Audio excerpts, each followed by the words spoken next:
ஓம் ஸ்ரீ வரஹிதாயே போற்றி போற்றி. என் அன்பு பிள்ளையே, மூன்றில் ஒன்றை தொட சொன்னவுடன் என் குழந்தை உனக்கு பிடித்த ஒன்றை தொட்டுவிட்டாய் அல்லவா? என் தங்கமே, உன்னை பற்றி உனக்கே தெரியாத ஒரு விஷயத்தை பற்றி இன்று இந்த தாயானவள் சொல்ல வந்திருக்கின்றேன். என் குழந்தை, நீ என்ன நினைக்கின்றாய்? நம்மை பற்றி நமக்கே தெரியாத விஷயம் என்ன ஒன்று இருக்கின்றது? என்னை பற்றி எனக்கு எல்லாம் தெரியும் என்று என் பிள்ளை நினைக்கின்றாய்.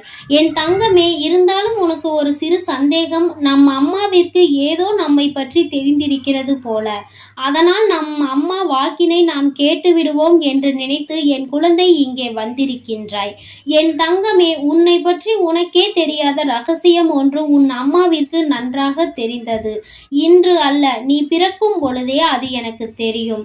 எது உன் வாழ்க்கை, நீ எப்படி இந்த வாழ்க்கையை வாழப் போகிறாய், உன்னுடைய எதிர்காலம் என்னவென்பது எனக்கு நன்கு அறிந்த விஷயம் அல்லவா? என் தங்கமே, நீ அதனை சில விஷயங்களில் மட்டுமே புரியாமல் வாழ்ந்து கொண்டிருக்கின்றாய். அது உனக்கே தெரியாத ரகசியமாக உனக்குள்ளேயே மறைந்து கிடக்கிறது. அதை வெளிக்கொண்டு வர வேண்டிய நேரம் இப்பொழுது வந்துவிட்டதல்லவா? அதனால்தான் அம்மா உனக்கு அதனை தெரிவிக்க வந்திருக்கின்றேன். நீ இப்பொழுது இதை புரிந்து கொள்ளாவிட்டால் இந்த வாழ்க்கையில் நீ நிச்சயமாக தோற்று போய் விடுவாய் என்ற பயம் உனக்கு நிச்சயமாக வந்துவிடும். உனக்கு வந்ததோ இல்லையோ, உன் அம்மா எனக்கு வந்து விட்டது. எதை பார்த்தாலும் பயம், எதற்கெடுத்தாலும் பயம், என்ன நடந்தாலும் ஒரே பதற்றம் என்கின்ற மனநிலையில்தான் நீ இருந்து கொண்டிருக்கிறாய். செய்ய நினைக்கின்ற செயலை மன உறுதியோடு செய்ய நினைப்பதில்லை. உனக்குள் இருக்கின்ற பயம் உன்னை அதை செய்ய விடாமல் தடுத்து நிறுத்துகின்றது. எதுக்கெடுத்தாலும் ஒரே பதட்டமாக இருக்கின்றாய். யார் உன்னை அமைதியாக இருக்கின்ற இடத்தில் கூப்பிட்டாலும் கூட உடனே பதறி அடித்தது போல பயந்து விடுகின்றாய். காரணம் என்ன தெரியுமா? உன்னுடைய எண்ணங்கள் எதுவும் நேர்மையானதாக இல்லை. எல்லாமே எதிர்மறையாக சிந்திப்பதனால்தான் இப்பொழுது உனக்கு இது போன்ற எல்லாம் தோன்றுகிறது. ஏன் இப்படியெல்லாம் தோன்றுகிறது என்கின்ற பயத்தினால் நீ இப்பொழுது இருந்து கொண்டிருப்பதனால்தான் உனக்கு எதையுமே எதிர்கொள்கின்ற சக்தி இல்லாமல் என் குழந்தை மனதிற்குள் எந்நேரமும் ஏதோ ஒரு விஷயத்தை பற்றி நீ நினைத்து கொண்டே இருக்கின்றாய். எதை பற்றியோ சிந்தித்து கொண்டே இருக்கின்றாய். ஏதேனும் ஒரு விஷயத்தை செய்ய தொடங்கும் பொழுது நீ நன்றாக தான் தொடங்கி விடுகின்றாய். வெற்றியை தொட்டு விடுவோம் என்றுதான் நினைத்து தொடங்குகின்றாய். ஆனால் வெற்றியில் ஒரு சில சறுக்கல்கள் ஏற்பட்ட உடனே ஏன் நீ மொத்தமாக சறுக்கி விழுந்து விடுகின்றாய்? அது போன்ற ஒரு உணர்வினை நீ உணர்ந்து நின்று கொண்டிருக்கின்றாய். எல்லா விஷயங்களையும் தொடுவது என்பது அத்தனை எளிதானது கிடையாது என்பதை நீ இன்னும் உணர மறந்து நிற்கின்றாய். இது எல்லாவற்றிற்கும் காரணம் உனக்குள் இருக்கின்ற ஒரு ரகசியத்தை நீ உணர்ந்து கொள்ளாமல் இருப்பதுதான். அதை நீ உணர்ந்து விட்டால் இவை எல்லாவற்றையும் தாண்டி நீ வெளியில் வந்து விடுவாய். அது உனக்குள்ளேயே மறைந்து கிடைக்கிறது. நீ அது இருப்பது அறியாமல் தான் இது போன்ற செயலை எல்லாம் செய்து கொண்டிருக்கின்றாய். என் குழந்தையே, அந்த ரகசியம் என்னவென்று அம்மா சொல்கிறேன், நன்றாக புரிந்து கொள். நமக்கு இப்படியெல்லாம் இருக்கின்றதா என்று பார்க்கின்ற அளவிற்கு தான் அந்த ரகசியம் இருக்க போகின்றது. என் குழந்தையே, நீ பிறக்கும் பொழுதே உனக்கென்று எழுதி வைத்த விதியினை வாழ்க்கையில் எல்லா சூழ்நிலைகளும் உனக்கு முதலில் பயம் காட்டும். ஆனால் கடைசியில் எல்லாவற்றையும் உடைத்து எறிந்துவிட்டு நீ தொடுவாய். இது முதலாவது விஷயம். இரண்டாவது விஷயம், இந்த வெற்றியினை தொடுவதற்கு உனக்குள்ளேயே எல்லா திறமைகளும் ஒளிந்து கிடக்கிறது. யாருடைய உதவியையும் நீ ஒருபோதும் கேட்க மாட்டாய். யார் உனக்கு உதவி செய்ய முன் வந்தாலும் அதை நீ விரும்பவும் மாட்டாய். இப்பொழுது இருக்கின்ற மனநிலை உனக்கு நிச்சயமாக இன்னும் சில நாட்களில் இருக்க போவது கிடையாது. ஏனென்றால் உதவியை கேட்டு கேட்டு தோய்ந்து போய் இருக்கின்றாய். சோர்ந்து போன நேரத்தில் கூட யாரும் உனக்கு கை கொடுக்கவில்லை.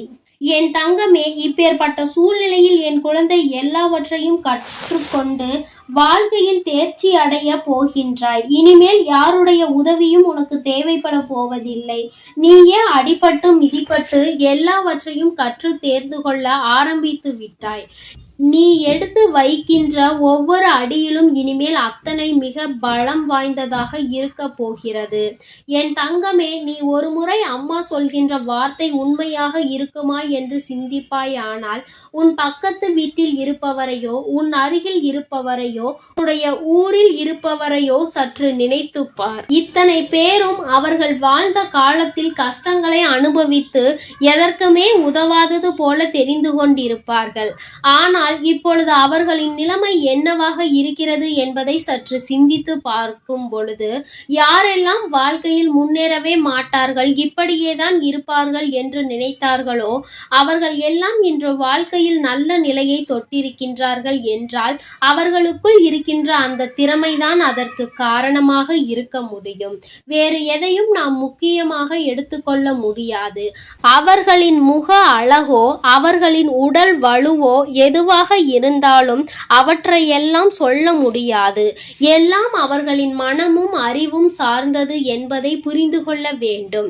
என் தங்கமே, நம்பிக்கைதான் முதல் அச்சாரம் என்பதை நீ புரிந்து கொள்ள வேண்டும். தன்னம்பிக்கையோடு எவன் ஒருவன் எவனுடைய உதவியும் பெறாமல் நிச்சயமாக வெற்றியை தொட்டுவிடலாம் என்று நினைக்கின்றானோ அவனால் நிச்சயமாக வெற்றியினை தொட முடியும். இந்த திறமை உனக்குள் இருக்கிறது என்பதை தான் அம்மா மீண்டும் மீண்டும் சொல்லிக் கொண்டிருக்கின்றேன். என் தங்கமே, நீ நினைத்ததை அடைய போகின்ற நேரம் வெகு தொலைவில் இல்லை. நீ ஆசைப்பட்ட இலக்கை அடைய வேண்டிய நேரம் நெருங்கிவிட்டது. உனக்கு தெரியாமல் உனக்குள் இருக்கின்ற ரகசியம் இதுதான். உன்னுடைய திறமை உனக்குள்ளேயே புதைந்து கிடக்கிறது. அந்த திறமையை வெளிக்கொண்டு வந்து விட்டால் என் பிள்ளை, நிச்சயமாக உனக்குள் இருக்கின்ற பயத்தினை நீயே விரட்டி அடித்து விடுவாய். பயம் என்றால் என்னவென்று கேட்கின்ற அளவிற்கு வாழ்க்கையில் நிச்சயமாக நல்ல திருப்பங்கள் ஒன்றினை நீ சந்தித்து விடுவாய். நான் உனக்கு ஏற்படுத்தி கொடுத்து விடுவேன். என் தங்கமே, பிடித்தவர்களின் வார்த்தைகளை விட செயல்கள் உணர்த்திவிடும் அவர்கள் மனதில் நீ எங்கே இருந்து கொண்டிருக்கிறாய் என்று. ஏனென்றால் யார் எப்பொழுது எப்படி நடந்து கொண்டுவார்கள் என்பது அவர்கள் மனதை பொறுத்தது தானே. உனக்கு தெரிந்த எல்லோரும் வெளியில் எப்படி வேண்டுமானாலும் பேசிவிடலாம். ஆனால் அவர்களுக்கு ஆள் மனது என்ற ஒன்று இருக்கின்றது அல்லவா? அது என்ன சொல்கின்றதோ அதை அவர்கள் செய்வார்கள். அப்பொழுது நீ அதனை புரிந்து கொள்ளாமல் என் குழந்தை நேர்மையாக இருப்பது என்பது சவாலானதுதான். அதிலும் வறுமையாக இருக்கும் பொழுது அதில் நேர்மையாக இருக்க வேண்டும் என்பது சவால் கிடையாது, அது ஒரு சாதனை. நீ நேர்மையை கடைபிடித்தால் உன்னை இந்த தாயானவள் கைக்குள் பிடித்து கொள்வேன் என்பதை நீ மறந்து விடாதே. தங்கமே, நீ இந்த ஒன்றை மட்டும் எப்பொழுதும் நினைவில் வைத்துக்கொள். இது உனக்குள் இருக்கின்ற திறமையை கொண்டு வருவதற்கு முக்கியமான நேரமாக இருக்கும். மிக பெரிய தூண்டுகோலாகவே இருக்கும். என் குழந்தையே, உன் மீது உண்மையான அன்பு வைத்திருக்கின்றவர்கள் முன்னிலையில், உன்னுடைய நண்பர்கள் முன்னிலையில் நீ உண்மையான அன்பினை காட்டு. உனக்கு முன்னால் ஒரு புதியவர் இருக்கிறார் அல்லது உன் வயதிற்கு மூத்தவர் இருக்கிறார் என்றால் அவருக்கு உன்னுடைய பணிவினை காட்டு. எதிரில் எதிரி நிற்கிறான் என்றால் அவனுக்கு உன்னுடைய துணிவினை நீ வெளிக்காட்ட வேண்டும். நீ எத்தனை துணிந்தவன் என்பதை அவனுக்கு அதை புரிய வைக்க வேண்டும். அதே சமயத்தில் ஒரு துரோகி உன் முன்னால் நிற்கிறான் என்றால் நீ தெரிந்து கொள்ள வேண்டிய விஷயம் அவன் முன்னால் வாழ்ந்து காட்ட வேண்டும் என்பதை தான். என் தங்கமே, நீ வாழ்ந்து காட்டுவதற்காக பிறந்த குழந்தை. ஒருபோதும் தேய்ந்து ஒரு மூலையில் நீ அமர்ந்து விடாதே. என் குழந்தையே, உனக்கானவற்றை நிச்சயமாக நான் உன்னிடத்தில் கொண்டு வந்து சேர்ப்பேன். நீ உன் மனதிற்குள் ஆணித்தனமாக உன்னுடைய வாழ்க்கையை நான் பார்த்து கொள்வேன் என்பதை பதிய வைத்துக்கொள். இந்த வாழ்க்கை உனக்கு இன்னும் என்னவெல்லாம் சொல்லித்தரப் போகின்றதோ அவையெல்லாம் உன்னுடைய திறமைக்கு கிடைக்கப் போகின்ற மிகப்பெரிய பரிசாக மட்டும்தான் இருக்கக்கூடியது. உனக்கு கிடைக்கின்ற அந்த அனுபவத்தை வைத்து உன்னுடைய மனதிற்குள் கிடைக்கின்ற திறமையை நீ வெளிக்கொண்டு வரப்போகின்ற நேரம் வந்துவிட்டது. உனக்கு தெரியாதது, உன்னால் முடியாதது என்று ஒருபோதும் இனி உன்னால் சொல்லிவிட முடியாது. இப்பொழுது என் குழந்தைக்கு எல்லா விஷயங்களும் தெரிந்துவிட்டது அல்லவா? இனிமேல் என் பிள்ளை ஒரு நாளும் இது போன்ற வார்த்தைகளை உன் தாயானவள் முன்னால் பயன்படுத்த மாட்டாய். என் தங்கமே, என்னுடைய ஆசீர்வாதங்களை நீ முழுமையாக பெற்றிருக்கின்ற என்னுடைய அன்பு பிள்ளை. வாழ்க்கையில் வாழ்வில் உனக்கானது எல்லாம் உன் கைகளை கொண்டு வந்து நிச்சயமாக நான் சேர்ப்பேன். நம் தாயானவள் நமக்கானதை கொடுப்பாள் என்ற நம்பிக்கையோடு காத்து கொண்டிருக்கின்றாய் அல்லவா? அந்த நம்பிக்கையை ஒருபோதும் கைவிட்டு விடாதே. நீ நினைத்ததையெல்லாம் நிச்சயமாக உன்னுடைய திறமையை கண்டு நான் உன்னிடத்தில் கொண்டு வந்து சேர்ப்பேன். என்னுடைய ஆசீர்வாதம் உனக்கு எப்பொழுதும் முழுமையாக இருந்து கொண்டே இருக்கும். என் தங்கமே, அதனால் நீ எதற்காகவும் கலங்காதே, எதை நினைத்தும் வருந்தாதே. நீ நல்லதையே நினைத்தால் உன் வாழ்வில் எல்லாம் உனக்கு எப்பொழுதும் நல்லதாக மட்டுமே நடக்கும். ஓம் ஸ்ரீ வராகி தாயே போற்றி போற்றி. ஓம் ஸ்ரீ வராகி தாயே போற்றி போற்றி. பஞ்சமியின் நாயகியே போற்றி போற்றி. சிம்ம வாகினியே போற்றி போற்றி.